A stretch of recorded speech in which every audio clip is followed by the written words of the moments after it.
Okay बच्चों, तो hope आप सभी ने लास्ट क्लास तक के सारे लेक्चर्स कंप्लीट कर लिए होंगे अपने कंपोजिशन स्कीम के। तो बेटा अब कंपोजिशन स्कीम के एक दो लेक्चर और पेंडिंग रहते हैं हमारे। तो अब मेरा जो नेक्स्ट लेक्चर है बेटा, अब कॉन्सेप्चुअली देखा जाए तो कैलकुलेशन वाइज अब कोई ज़्यादा भारी भरकम चीज़ें नहीं आने वाली, अब ज़्यादातर प्रोसीजरल चीज़ें आएगी मेरे सामने।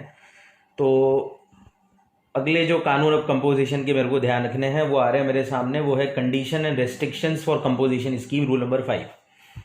अब क्या है बेटा कि एक रूल नंबर 5 बना रखा है। वैसे रूल 5 का एक रेफरेंस मैंने पहले भी आपको दिया था, जिसमें मैंने कहा था कि जो कैजुअल टैक्सेबल पर्सन है और नॉन रेसिडेंट टैक्सेबल पर्सन है वो कंपोजिशन स्कीम में इनएलिजिबल है। तो वो भी मैंने रूल 5 के हिसाब से बताया था। और अभी और कुछ भी रेस्ट्रिक्शंस है जो कि रूल 5 में दी गई है। तो अगर मैं कंपोजिशन में रहता हूं तो मुझे ये कंडीशंस पूरी करनी पड़ेगी जो रूल 5 कहता है। सबसे पहली कंडीशन जो मुझे पूरी करनी है, जो भी मेरे पास बेटा स्टॉक होगा, जैसे मैं कंपोजिशन स्कीम में अपने आप को रजिस्टर्ड करवाना चाह रहा हूँ, वो सारा का सारा स्टॉक, ध्यान रखना अच्छी तरह से, अनरजिस्टर्ड लोगों से खरीदा हुआ नहीं होना चाहिए। यानी कि एक पहली कंडीशन जो मेरे को ध्यान रखनी है कंपोजिशन में आने के लिए वो ये है कि जो भी मेरे पास स्टॉक में गुड्स पड़ा हुआ है वो अनरजिस्टर्ड पर्सन से खरीदा हुआ नहीं होना चाहिए। यानी कि अगर बाय चांस मान लो कि मैं कंपोजिशन में आना चाह रहा हूँ और मेरे पास ऑलरेडी कुछ खरीदा हुआ गुड्स पड़ा हुआ है, तो वो जो भी गुड्स मेरे पास पड़ा हुआ है, जो स्टॉक में मेरे अनसोल्ड पड़ा हुआ है, वो सारा का सारा माल रजिस्टर्ड लोगों से खरीदा हुआ होना चाहिए। मैंने अनरजिस्टर्ड लोगों से खरीदा हुआ नहीं होना चाहिए। अगर अनरजिस्टर्ड लोगों से मैंने खरीदा होगा तो मैं कंपोजिशन में नहीं आ पाऊंगा, क्योंकि एक रेस्ट्रिक्शन है कंपोजिशन में आने के लिए, या कंडीशन बोल दीजिए। तो एक कंडीशन जो मुझे कंपोजिशन में आने के लिए देखनी है कि मेरे पास जो स्टॉक हो वो अनरजिस्टर्ड लोगों से खरीदा हुआ ना हो, अनरजिस्टर्ड पर्सन का नहीं होना चाहिए। ध्यान रखना अच्छी तरह से। सेकंड चीज जो मुझे ध्यान रखनी है, अगर मैं कंपोजिशन में आ भी जाता हूं तो जो मेरी रिवर्स चार्ज की लाइबिलिटी है 9(3) वाली, जो आपने पढ़ी भी थी, रिवर्स चार्ज वाली लाइबिलिटी है, वो एज इट इज रहेगी, उसके ऊपर कोई चेंज आने वाला नहीं है। एज इट इज रहेगी ये लाइबिलिटी। इसका क्या मतलब है मैं बता देता हूं। इसका मतलब क्या है मैं आपको एग्जांपल से आगे समझा दूंगा। तो ये कंडीशन के लिए मैं आपको एक प्रैक्टिकल कॉन्सेप्ट करके बता दूंगा कि मैं क्या कहना चाह रहा हूं। तो दूसरी कंडीशन मुझे ध्यान रखनी है कि 9(3) जो रिवर्स चार्ज वाली लाइबिलिटी है वो एज इट इज रहेगी। उस लाइबिलिटी को पे करने के लिए मैं कंपोजिशन की रेटें यूज नहीं कर सकता। मतलब कि वो जो कंपोजिशन की रेटें हैं मेरी 1%, 5%, 1%, वो मैं रिवर्स चार्ज लाइबिलिटी के लिए यूज नहीं करूंगा। वो जितनी भी बनती रिवर्स चार्ज की लाइबिलिटी, उसको मेरे को उसकी रेगुलर रेट से पे करना है। क्या है मैं आपको अभी आगे समझाऊंगा एग्जाम्पल से। तीसरी कंडीशन ये है कि बेटा जब मैं कंपोजिशन में आऊंगा तो मैं अपने ग्राहकों के एक डॉक्यूमेंट इशू करूंगा। उस डॉक्यूमेंट का नाम होता है बेटा बिल ऑफ सप्लाई। तो मैं आपको एक और चीज बता रहा हूँ, मतलब आपको ध्यान रखनी है।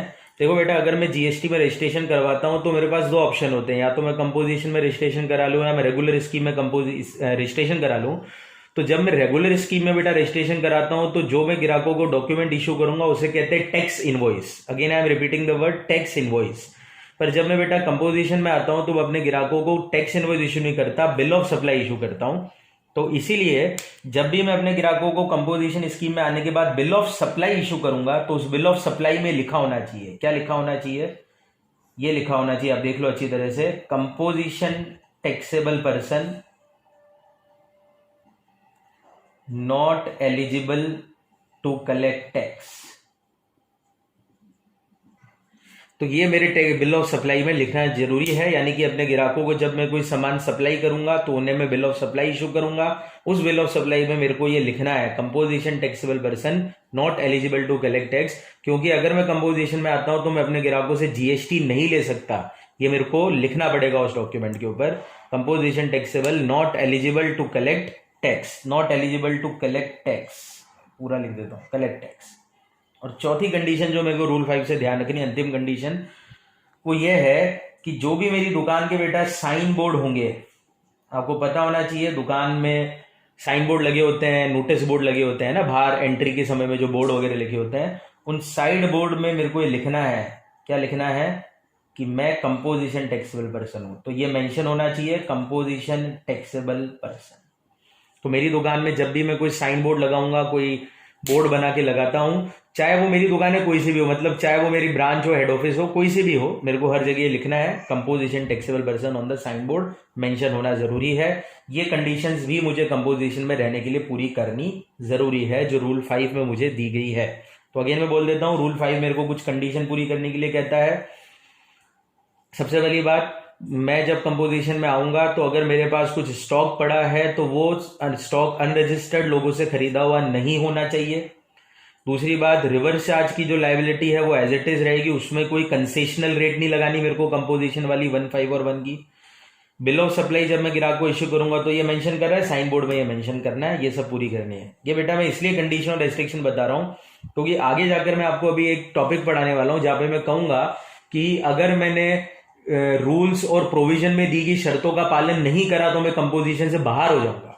तो इसीलिए ये बड़ी इंटरेस्टिंग बातें हैं, अगर मैंने ये शर्तें नहीं मानी तो मेरे को कंपोजिशन से बाहर होना पड़ेगा, मेरे को कंपोजिशन स्कीम से बाहर जाना पड़ सकता है। इसलिए मेरे को वो कंडीशन ध्यान रखनी है कि अगर मैं कंपोजिशन में रहता हूं तो मेरे को ये सारी बातें माननी जरूरी है। तो ये आपका पहला कॉन्सेप्ट हुआ रूल 5 का। अब मैं रिवर्स चार्ज वाला ये जो पॉइंट है उसको आपको एक प्रैक्टिकल तरीके से समझा देता हूं क्या है।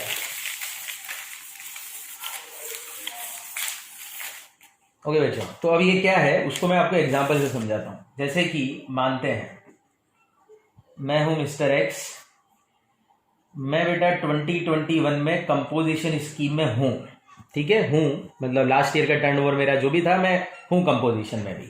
तो मैं करंट ईयर 2021 में खड़ा हूं और मैं इस साल कंपोजिशन स्कीम में हूं। अब देखो बेटा मैंने क्या करा, मैंने इस साल टैक्सेबल सप्लाई करी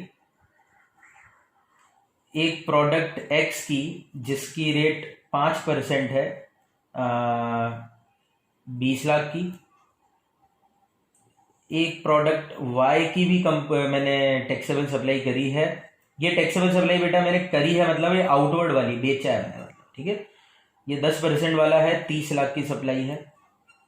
इसके अलावा बेटा मैंने एक टैक्सेबल सप्लाई इनवर्ड वाली है, खरीदा है एक टैक्सेबल सप्लाई, और वो प्रोडक्ट मान लेते हैं जेड है, और ये बेटा रिवर्स चार्ज वाला प्रोडक्ट है जिसकी रेट 15% की है और ये 20 लाख है।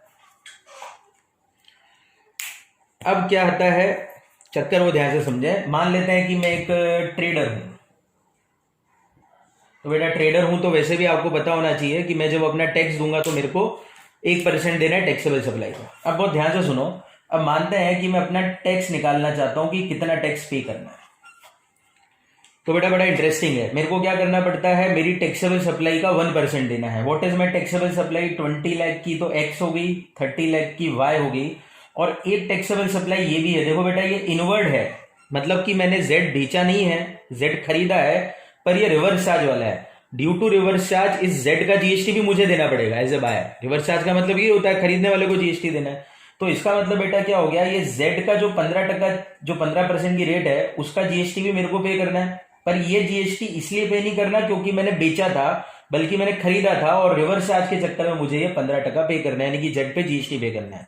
अब क्वेश्चन ये आता है कि जब मैं अपनी टैक्स लायबिलिटी निकालूंगा तो 20 + 30 जो मैंने आउटवर्ड सप्लाई करा उसको तो बेटा मेरे को क्या करना है, सीधा 50 लाख का 1% कर देना है। इस पे तो 5 और 10 की रेट यूजलेस है। 50 लाख का 1% कितना हो जाएगा, 50,000। ये तो एक मेरी लायबिलिटी होगी, ये तो मेरी कंपोजिट टैक्स की लायबिलिटी होगी। पर बेटा जो रिवर्स चार्ज की मेरी लायबिलिटी है, क्योंकि ये भी मेरी लायबिलिटी है, इसका भी मेरे को जीएसटी पे करना है, तो इसका जीएसटी बेटा मेरे को पूरा 20 लाख का कितना परसेंट देना पड़ेगा, 15%, 3 लाख। यानी कि मैं ये कहना चाह रहा था कि जो 9(3) के कारण मेरी लायबिलिटी क्रिएट हो रही है, देखो बेटा इसके ऊपर 9(3) के कारण लायबिलिटी क्रिएट हो रही है, क्योंकि ये जेड प्रोडक्ट एक रिवर्स चार्ज वाला प्रोडक्ट है, इसी कारण से मुझे इसका जीएसटी देना पड़ेगा। तो क्योंकि मैं कंपोजिशन में हूं तो मैं गवर्नमेंट को इस बात से पागल नहीं बना सकता कि मेरी टोटल होगी 20, 30 और 20, 70 लाख का 1% ले लो। ऐसा नहीं कर सकता मैं, क्योंकि गवर्नमेंट ने मुझे क्या है, ये जो इनवर्ड सप्लाई है ये रिवर्स चार्ज के कारण आपकी लायबिलिटी आ रही है, तो इसका जितना जीएसटी बनता है नॉर्मल रेगुलर रेट से आपको पूरा उतना देना पड़ेगा। 20 लाख का 15%, दैट इज 3 लाख। एक चीज मेरे को याद आई कि मैंने आपको कहा था एग्रीगेट टर्नओवर जब मैं निकालता हूं for the purpose of eligibility तो रिवर्स चार्ज वाली इनवर्ड टैक्सेबल सप्लाई को इंक्लूड नहीं करता हूं। अब बेटा ये मत बोल देना कि सर इसको तो इंक्लूड ही नहीं करते, इसके ऊपर क्यों दे रहे हो। बेटा मैं अभी क्वेश्चन एलिजिबिलिटी वाला सॉल्व नहीं कर रहा हूं, मैं तो करंट ईयर में टैक्स निकाल रहा हूं अपना, तो टैक्स पेबल निकाल रहा हूं, ध्यान रखना। अभी मैं बात करूं कि अब अगले साल आप बताओ कि 21-22 में मैं एलिजिबल हूं कि नहीं। अब क्वेश्चन को मैं इसी तरह से घुमाता हूं। अब मान लो 20-21 में मैंने ये सब सप्लाई कर दी, सब हो गया हिसाब किताब। अब मैं पूछ रहा हूं 21-22 में मैं क्या एलिजिबल हूं कि नहीं, तो अब आप एग्रीगेट टर्नओवर मेरा निकालोगे। 21-22 के लिए आप निकालोगे 20-21 का क्या एग्रीगेट टर्नओवर। तो जब आप 20-21 का एग्रीगेट टर्नओवर निकालोगे तो बेटा आप ये दोनों जोड़ोगे, इसको नहीं जोड़ोगे क्योंकि एग्रीगेट टर्नओवर में ये नहीं जुड़ता, वो अलग कैलकुलेशन है। तो आप मिक्स मत कर देना इसको, यानी एग्रीगेट टर्नओवर निकालना है तब तो इसको इंक्लूड ही नहीं करना। पर जब करंट ईयर में मैं टैक्स पे कर रहा हूं तो टैक्स पे करूंगा तो 1% पे करूंगा क्योंकि मैं ट्रेडर हूं। अब मेरे दिमाग में ये बात है कि 1% पे करना है, पर 1% किसका पे करना है, टैक्सेबल सप्लाई का। टैक्सेबल ये भी है ये भी है, क्या इसी का 1% देना है कि सबका 1% देना? तो जवाब बेटा इसका 1 देना है और इस पे जो आपका रेगुलर बनता है उतना देना है। तो ये कॉन्सेप्ट भी आपको अच्छी तरह से ध्यान रखना है। ये वो रूल 5 है जो आपको कह रहा है कि रिवर्स चार्ज की लायबिलिटी आपकी ज्यों की त्यों रहेगी, उसके ऊपर आपको कोई भी कंसेशनल रेट लगाने का मौका नहीं मिलने वाला। ठीक है, तो इसको आप एक बार अच्छी तरह से समझ लेंगे। थैंक यू सभी। क्या आगे चल रहा है अभी अपन कंटिन्यू। तो अगला कॉन्सेप्ट अब आता है हमारे सामने का नेक्स्ट कॉन्सेप्ट। अब एक और प्रोसीजरल प्रोविजन आता है बेटा, रूल 3 और 4 आता है, इंटीमेशन। मतलब क्या है, रूल 3 और 4 में मेरे को ये बताया गया है कि अगर मैं कंपोजिशन में आना चाहता हूं, देखो मैंने आपको पहले भी कहा था कंपोजिशन एक ऑप्शनल स्कीम है, मतलब कि मैं चाहूं तो कंपोजिशन में आ सकता हूं और अगर मैं ना चाहूं तो मैं कंपोजिशन में नहीं भी आ सकता, मैं रेगुलर स्कीम में भी जा सकता हूं। ऐसा कोई जबरदस्ती नहीं है कि मेरा एग्रीगेट टर्नओवर 1.5 करोड़ से नीचे है तो मेरे को कंपोजिशन में आना ही पड़ेगा, ऐसा तो है ही नहीं।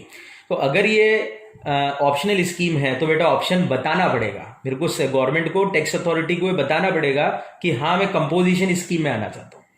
तो ये बताने के लिए बेटा मेरे को इंटीमेट करना पड़ेगा। तो इंटीमेशन कैसे देना है फॉर द स्कीम, तो इंटीमेट कैसे करना है फॉर स्कीम, ये बताने के लिए बनाया गया है रूल 3 और 4। और इसके लिए 2 छोटे छोटे से कॉन्सेप्ट है, बहुत ही इजी से कॉन्सेप्ट है। सबसे पहले कहते हैं कि एक इंटीमेशन तो मेरे को तब देना है जब मैं पहली बार रजिस्ट्रेशन करवा रहा हूं। ठीक है, तो जैसे मान लो कि ड्यूरिंग द फाइनेंशियल ईयर कभी भी मैं जब रजिस्ट्रेशन करवाना चाहता हूं, तो देखो जब फर्स्ट टाइम मैं रजिस्ट्रेशन कराऊंगा बेटा तो इंटीमेशन मेरे को कुछ नहीं करना। जब मैं रजिस्ट्रेशन कराता हूं बेटा तो एक फॉर्म भरा जाता है जिसका नंबर होता है REG01।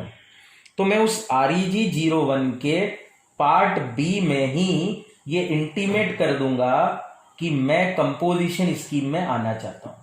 तो फर्स्ट टाइम जब मैं रजिस्ट्रेशन करा रहा हूं तो पहली बार इंटीमेशन देने का मौका तो मेरे को उसी समय मिल जाएगा जब मैं रजिस्ट्रेशन करा रहा हूं। और पहली बार रजिस्ट्रेशन तो मैं कभी भी करवा सकता हूं ड्यूरिंग द ईयर। जैसे मान लो कि मैं आज रजिस्ट्रेशन कराना चाहता हूं, मेरे को इच्छा हो गई कि भाई आप जीएसटी का रजिस्ट्रेशन करा लेते हैं, बढ़िया रहेगा।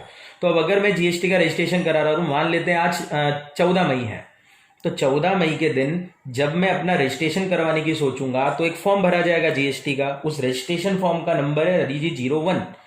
इस फॉर्म में जो डिटेल जाएगी उस डिटेल में ये लिखा होता है कि आप कौन सी स्कीम में आना चाहते हो फर्स्ट टाइम।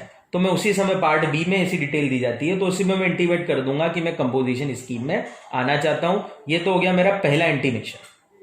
ठीक है, पर बेटा एक बार इंटीमेशन देने का मतलब ये नहीं कि ऑटोमेटिकली मैं हर साल कंपोजिशन में रहूंगा, क्योंकि देखो जरूरी नहीं है कि मैं करंट ईयर में कंपोजिशन में आ गया तो मैं अगले साल भी कंपोजिशन में रहूं। क्योंकि आपको अच्छी तरह से पता है कि अगर करंट ईयर में मैं कंपोजिशन में हूं और बाय चांस मेरा करंट ईयर का टर्नओवर बहुत ज्यादा हो जाता है तो मैं अगले साल हो सकता है कंपोजिशन में ना रह पाऊं, क्योंकि कंपोजिशन में रहना ईयर ऑन ईयर चक्कर है। इसीलिए सेकेंड बार जब मैं इंटीमेशन दूंगा, यानी कि एक इंटीमेशन मेरे को बाद में देना पड़ेगा और वो मेरे को हर ईयर के कमेंसमेंट से पहले देना पड़ेगा, before the commencement of financial year. तो सेकेंड टाइम जब मेरे को इंटीमेशन देना है वो हर साल देना है और वो before the commencement of financial year देना है। तो एक तो वो साल का इंटीमेशन हो गया जिस साल मैं पहली बार रजिस्ट्रेशन करा रहा हूं। जैसे मान ले 2021 मेरे एग्जांपल का पहला साल है मेरा रजिस्ट्रेशन का, तो पहला साल तो मैंने इंटीमेशन ऐसे दे दिया। अब 20-21 खत्म हो जाएगा तो अगला साल चालू होगा 21 और 22। अब मेरी इच्छा है कि अगले साल भी कंपोजिशन में ही रहना है, तो बेटा अगले साल की शुरुआत होने से पहले पहले before the commencement of financial year मुझे एक और फॉर्म भरना पड़ेगा। वो फॉर्म REG01 नहीं होगा ऑब्वियसली, वो अदर प्रिस्क्राइब फॉर्म होगा। अब वो फॉर्म नंबर आपके कोर्स में नहीं है, वैसे तो आपके कोर्स में कोई भी फॉर्म नंबर नहीं है, मैंने अपनी इच्छा से ये फॉर्म नंबर लिख दिया था शुरुआत वाला। अदरवाइज आपको केवल याद रखना है प्रिस्क्राइब फॉर्म भरना है, ठीक है। तो अगले साल की शुरुआत करने से पहले पहले मुझे एक और प्रिस्क्राइब फॉर्म भरना पड़ेगा, जिसमें मेरे को इंटीमेशन देना पड़ेगा कि मेरे को इस साल भी कहां पे रहना है कंपोजिशन में। और सेम चक्र बेटा हर साल चलाना है, दैट इज 21-22 खत्म हो जाएगा और 22-23 में भी अब रहने की इच्छा है, तो 22-23 चालू होने से पहले पहले भी मेरे को सेम इंटीमेशन करना है। इस प्रकार से मुझे इंटीमेट करना पड़ेगा टैक्स अथॉरिटी को कि मेरे को कंपोजिशन स्कीम में रहना है, और इस प्रकार से जानकारी चली जाएगी, ठीक है। तो ये आपका एक और रूल हो गया, रूल 3 और 4, स्कीम में रहने के लिए इंटीमेट कैसे करना है। तो प्रोसीजरल फॉर्म है, एग्जाम में क्वेश्चन बनने की चांसेस इसके ऊपर 0 है बेटा, क्योंकि ये प्रोसीजरल है तो ऑब्जेक्टिव वगैरह कुछ आ जाए तो आपको ध्यान रखना है, बाकी इसके अंदर कुछ ज्यादा तुक बनेगा नहीं। तो रूल 3 और 4 इंटीमेशन फॉर द स्कीम। एक कॉमन सेंस और बता देता हूं कि अगर बाय चांस मान लेते हैं कि इस वाले प्रकार ये जो इंटीमेशन मैंने दिया फर्स्ट टाइम वाला, ये इंटीमेशन बेटा इफेक्टिव होगा जिस दिन से मेरा रजिस्ट्रेशन होगा। मतलब कि ये इंटीमेशन की इफेक्टिव डेट होगी रजिस्ट्रेशन की दिन की। मतलब मैं एक और चीज लिख देता हूं, इंटीमेशन की इफेक्टिव डेट क्या होगी इस केस में, तो यहां पे जवाब क्या है, रजिस्ट्रेशन का जो दिन है वही इंटीमेशन की इफेक्टिव डेट होगी। यानी जिस दिन से मेरा रजिस्ट्रेशन इफेक्टिव होगा उसी दिन से मेरा इंटीमेशन का भी दिन इफेक्टिव माना जाएगा। और इसी तरह से अगर ये वाला केस आता है तो यहां पे बेटा इफेक्टिव डेट होगी first day of financial year, ठीक है। यानी कि इस केस में अगर मैं बात करूं तो इंटीमेशन कब से इफेक्टिव माना जाएगा, साल के पहले दिन से इफेक्टिव माना जाएगा। वापस मैं बोल रहा हूं, साल के पहले दिन से क्या माना जाएगा, इफेक्टिव माना जाएगा। तो ये आपको एक और चीज ध्यान रखनी है कि ये वाला इंटीमेशन कब से इफेक्टिव होगा और ये वाला इंटीमेशन कब से इफेक्टिव होगा, ठीक है। तो ये आपका एक और रूल 3 और 4 खत्म हो जाता है। ऑब्वियसली बेटा मैं बार बार कह रहा हूं, जो भी रूल मैं पढ़ा रहा हूं वो सीजीएसटी रूल 2017 के रूल हैं। तो रूल 3, 4, 5, क्योंकि मैंने 3 रूल कंपोजिशन स्कीम में डिस्कस किए हैं, तो आपको ये ध्यान रखना है कि ये सब सीजीएसटी रूल 2017 के। और बेटा 2-4 छोटे छोटे सेक्शन और पढ़ लेते हैं अपन, फिर एक ही छोटी सी बात रहेगी, फिर कंपोजिशन स्कीम हमारा पूरी तरह से क्या हो जाएगा, एंड होने की कगार पे आएगा। तो अगला जो सेक्शन छोटा सा पढ़ रहे हैं बहुत इजी पर बहुत लॉजिकल है, 10-4। अब ये 10-4 में 2 बातें हैं, मैं दोनों को एक एक करके बताता हूं। पहली बात जो 10-4 में लिखी है वो क्या है, सुनो ध्यान से। 10-4 में पहली बात लिखी है कि अगर बाय चांस एक पेन नंबर पे मेरे एक से ज्यादा रजिस्ट्रेशन है, आपको पता है ऐसा हो सकता है तो मेरे को समझाने की जरूरत नहीं है। एक पेन नंबर में अगर मेरे एक से ज्यादा रजिस्ट्रेशन है तो 10-4 एक चीज का जवाब दे रहा है। तो मेरा क्वेश्चन ये है कि क्या हर रजिस्ट्रेशन के लिए मैं अलग अलग स्कीम में जा सकता हूं। जैसे मान लेते हैं कि मेरा एक रजिस्ट्रेशन और 2 रजिस्ट्रेशन है एक पेन पे, तो रजिस्ट्रेशन 1, रजिस्ट्रेशन 2, मान लो ये राजस्थान का है दुकान का और ये एमपी की दुकान का है। से फॉर एन एग्जाम्पल ये राजस्थान की दुकान का है, ये एमपी की दुकान का है। तो मेरा प्रश्न ये है कि क्या मैं इस दुकान को कंपोजिशन स्कीम में रजिस्टर्ड करा लूं और इसको रेगुलर में करवा लूं क्या मैं अलग अलग रजिस्ट्रेशन को अलग अलग स्कीम में रजिस्टर्ड करवा सकता हूं? ये क्वेश्चन है जो 10-4 जवाब देता है, पहला जवाब देता है। तो इसका जवाब आता है बेटा नहीं करवा सकता हूं। दैट मीन्स क्या हो जाता है कि मेरे को या तो दोनों ही दुकानें कंपोजिशन में रखनी पड़ेगी, यानी कि ये जो मैंने लिखा है कि एक कंपोजिशन और एक रेगुलर, वो पॉसिबल नहीं है। यानी कि या तो मुझे सारी ही दुकानें कंपोजिशन में रखनी है या सारी ही दुकानें रेगुलर रखनी है। मैं अपनी इच्छा से हर रजिस्ट्रेशन के लिए अलग अलग स्कीम का चयन नहीं कर सकता। यह है आपका पहला कॉन्सेप्ट 10-4 का बताया गया। और 10-4 का ही दूसरा कॉन्सेप्ट है, वो है मैं कोई क्रेडिट नहीं ले सकता अगर मैं कंपोजिशन में आता हूं। No ITC. आपको पता होना चाहिए रेगुलर स्कीम में जब मैं जाता हूं तो मैं जितना भी टैक्स अपने ग्राहक से कलेक्ट करता हूं उसको मैं आउटपुट टैक्स कहता हूं, और उसमें से मैं क्रेडिट लेस करता हूं, आई इनपुट टैक्स क्रेडिट, जिसका जार में आपको मैंने समझा भी रखा है थोड़ा बहुत। तो पर जब मैं कंपोजिशन में आऊंगा तो जैसे मैंने 1% दिया, 5% दिया, जो भी दे रहा हूं मैं, तो वो बेटा मेरे को पूरा पे करना है। वो मैं आईटीसी यानी कि क्रेडिट से सेट ऑफ नहीं कर सकता, यानी कि मैं कोई क्रेडिट नहीं ले सकता। साथ ही साथ मैं अपने कस्टमर से भी कोई टैक्स कलेक्ट नहीं कर सकता। No collection from customer. ये मैंने पहले रूल 5 में भी बोला था अभी और बोल रहा हूँ, यानी कि अगर बाय चांस मान लो कि मेरे को 1% टैक्स देना तो पड़ रहा है, देखा जाए तो कंपोजिशन में होने का मतलब ये नहीं कि मेरे को सरकार को 1 रुपया नहीं देना, मेरे को देना है। ये अलग बात है कि रेगुलर रेट से नहीं देना है, कंसेशनल रेट देना है, 1%, 5%, 1% देना तो है। क्या वो जो टैक्स मेरे को देना है क्या मैं अपने ग्राहक से चार्ज कर लूं, क्योंकि इनडायरेक्ट टैक्स है जीएसटी, तो ग्राहक से लेके देता हूं। तो जवाब ये है कि भैया ग्राहक से लेके देने की इच्छा है तो आप रेगुलर स्कीम में जाओ, रेगुलर रेटों से आप ग्राहक से ले सकते हो। कंपोजिशन स्कीम में अगर मैं आता हूं तो मैं ग्राहकों से कोई टैक्स कलेक्ट नहीं कर सकता कंपोजिशन का, यानी कि कहीं ना कहीं वो टैक्स मेरे को अपनी प्रोडक्ट की कॉस्ट में ही ऐड करके लेना पड़ेगा, यानी प्रोडक्ट की कॉस्ट बढ़ेगी। ऑब्वियसली बेटा अगर मैं टैक्स नहीं वसूल सकूंगा तो cost of the goods and services increase होती है, ये आपको कॉस्टिंग आती होगी।